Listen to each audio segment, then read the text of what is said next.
Terima kasih, saya baru pertama kali datang tempat ini. Mungkin Bapak Ibu heran, ini ada Bapak tua, gendut lagi, nggak pantas di depan gitu, gendut. Ya, kemudian nggak pakai jas lagi seperti Bapak tadi. Ya. Jadi kayaknya agak aneh di sini. Nama saya Dr. Hartoyo, saya bekerja dulu di Rumah Sakit Jantung Harapan Kita, bagian operasi jantung.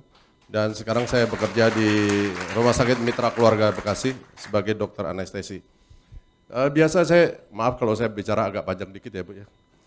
Biasa saya diajak main bulu tangkis oleh rekan saya namanya Eri di sana dan ada juga Ria.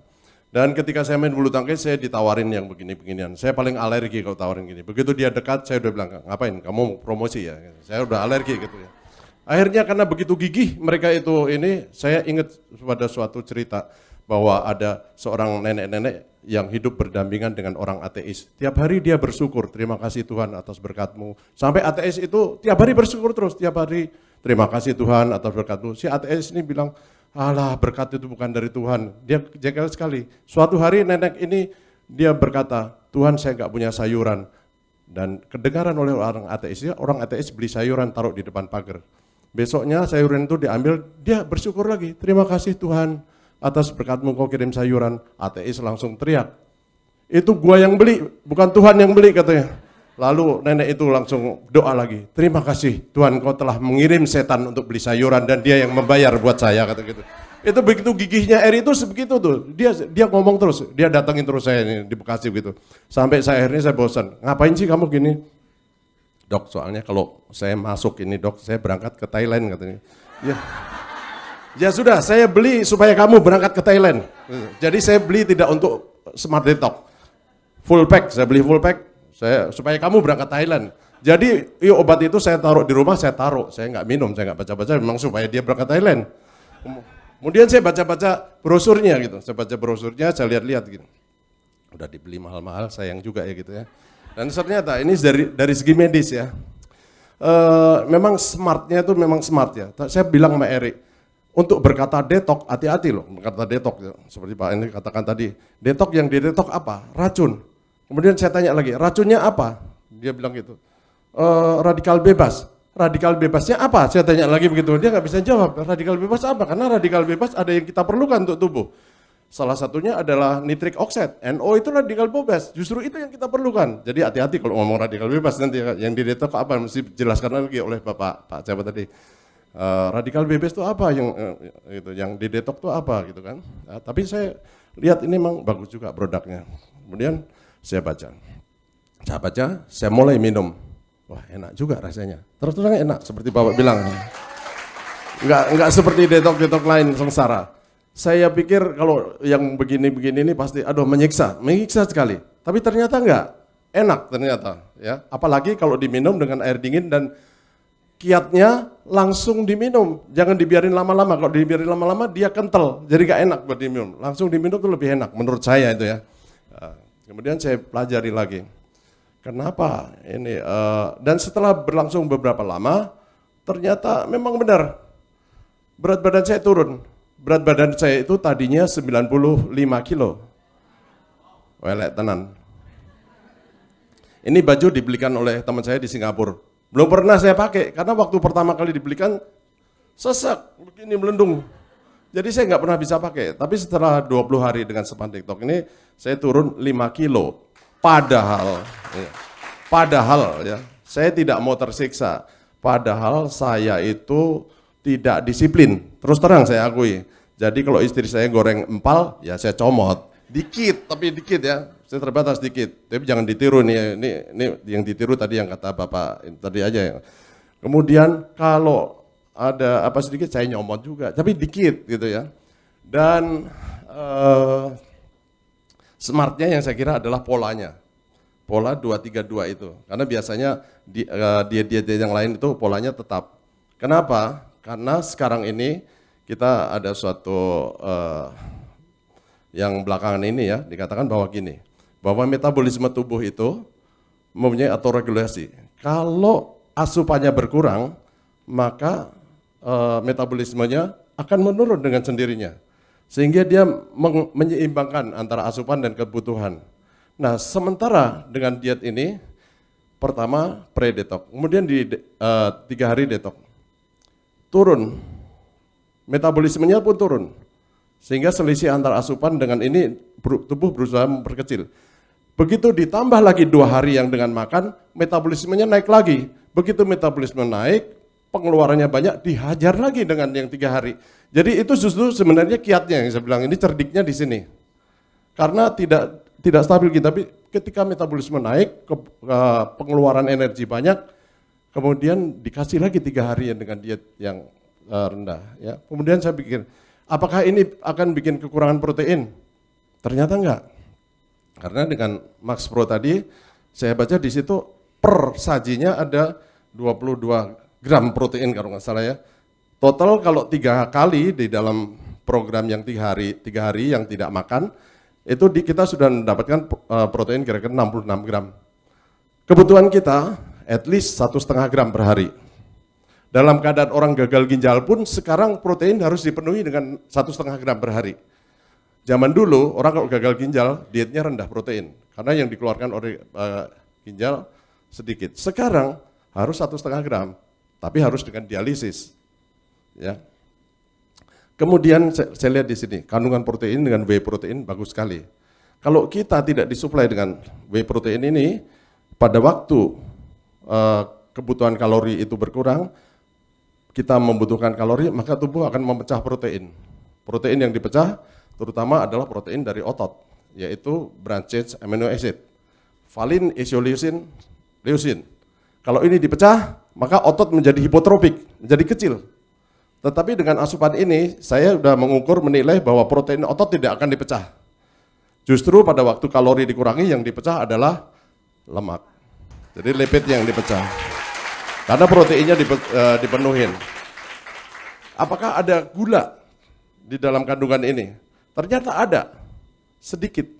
Kenapa ada gula? Kita nggak boleh dalam 1 hari itu nggak ada gula. Karena apa? Karena ada 2 organ tubuh yang tidak bisa menggunakan kalori selain gula, yaitu sel darah merah, eritrosit 1, 2 adalah sel neuron, sel otak.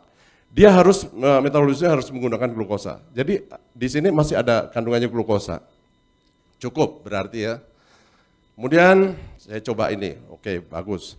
Nah satu lagi yang saya juga sangat terkesan di sini adalah proargi. Proargi adalah arginin. Dalam siklusnya arginin kemudian dipecah menjadi citrulline dan di situ memproduksi NO, nitric oxide. Nitric oxide ini sangat populer sekali sekarang di dunia critical care. Ya sedang banyak dibicarakan dan itu sangat populer. Efeknya banyak sekali. Dulu pertama kali 25 tahun yang lalu saya sudah menggunakan nitric oxide. Tapi nitric oxide-nya itu diberikan eksogen lewat mesin napas masuk ke paru-paru dan terutama digunakan, ini maklum waktunya boleh Bu?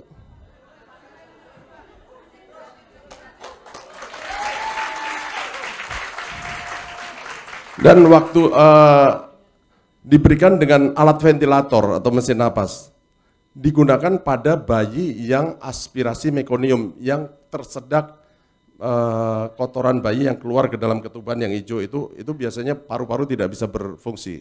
Digunakan nitric oxide. Kemudian digunakan untuk yang namanya PPHN, persistent pulmonal hypertension, yang tidak bisa diobati dengan mesin napas yang biasa. Karena terjadi hipertensi paru. Obatnya adalah nitric oxide. Tetapi pengobatan dengan cara ini harus dimonitor dan dipantau kadar nitric oxide di dalam tubuh itu secara ketat. Dan seringkali kalau kelewatan, nitric oxide itu bisa membuat orang jadi yang disebut methemoglobinemia. HB-nya nggak bisa ngikat darah, nggak bisa ngikat oksigen karena terjadi methemoglobinemia.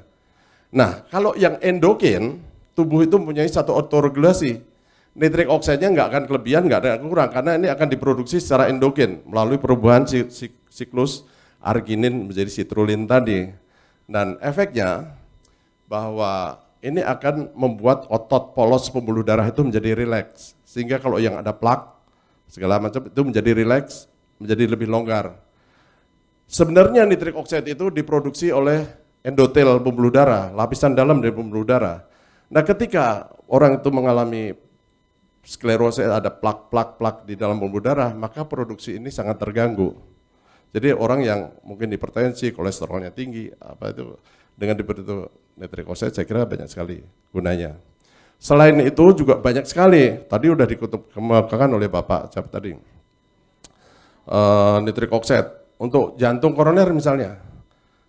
Kalau orang jantung koroner kalau lagi serangan jantung, angina pectoris itu minum pil yang taruh di bawah lidah, nitrogliserin atau isosorbit dinitrat. Nitrogliserin itu tujuan akhirnya nanti adalah diubah menjadi nitric oxide, menjadi NO juga. Jadi kenapa enggak kita sebelum kena serangan jantung kita perbaiki dulu nitric oxide di dalam darah dulu. Orang yang misalnya gangguan disfungsi ereksi atau orang impoten. Kalau penis itu sebenarnya ada dua macam ya. Kita ngomong penis ada dua macam. Yang pertama adalah tipe muskuler. Yang tipe muskuler itu penis itu besar, tapi kalau dia ereksi bertambah besarnya tidak terlalu banyak.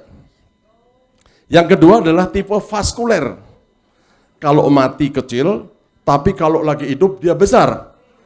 Tegang seperti tomat matang.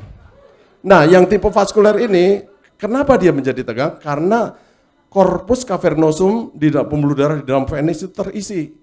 Nah, kalau pembuluh darahnya melebar atau vasodilatasi oleh karena nitric oxide, maka terisinya lebih mudah dan baik. Makanya dia bisa memperbaiki disfungsi ereksi.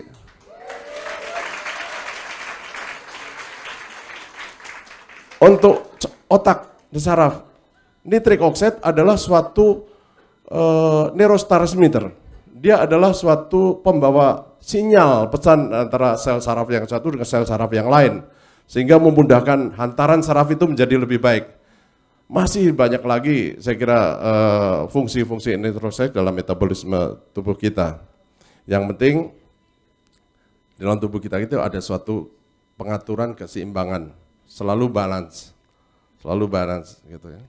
Dan saya cuma pesankan saja kepada adik-adik yang sebagai seller atau sebagai ini, mungkin ini sedikit berguna dan hati-hati tadi dalam berbicara mengenai detox terutama, karena kalau yang dihadapi itu nanti masyarakat awam tentu detox itu, tapi kalau nanti berhadapi dengan orang yang tahu detox itu apa, karena sebenarnya racun itu udah didetok oleh hati, kalau hatinya bagus ya. Kalau hatinya kurang bagus ya nggak bisa mendetok. Kalau hatinya bagus didetok oleh hati melalui peristiwa konjugasi, deaminasi. Kemudian setelah itu dikeluarkan melalui ginjal, kan selalu begitu.